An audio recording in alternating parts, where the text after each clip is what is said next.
नमस्कार,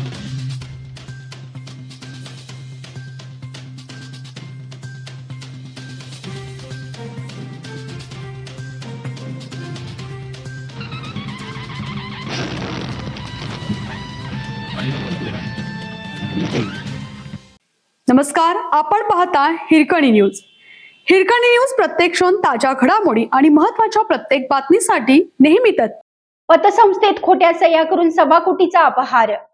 market yard परिसरातील दी Sangli traders cooperative credit सोसायटीमध्ये मुदत ठेवी आणि बँक खात्यावर बनावट सह्या करून 1,25,81,984 रुपयाचा अपहार व फसवणूक केल्याचा प्रकार समोर आला आहे.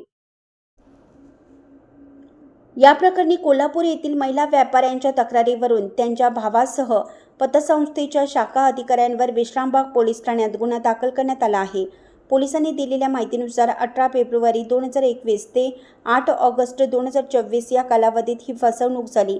संशयित गौतम पत्रावळे यांनी शाखा अधिकारी पायकोंडा पाटील यांच्याशी संगनमत करून दीपाली टिक्के यांच्या संमतीशिवाय बँक ट्रान्सफर पावतीद्वारे FTAचे 16,77,749 रुपये, 23,01,705 रुपये, 20,32,151 रुपये आणि 54,01,379 रुपये राजाराम बापू सहकारी बँकेच्या संयुक्त खात्यावर वर्ग केले.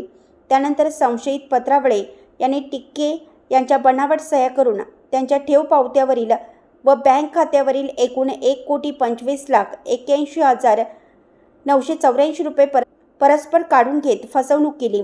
विश्रामबाग पोलीस या प्रकरणाचा अधिक तपास करत आहेत.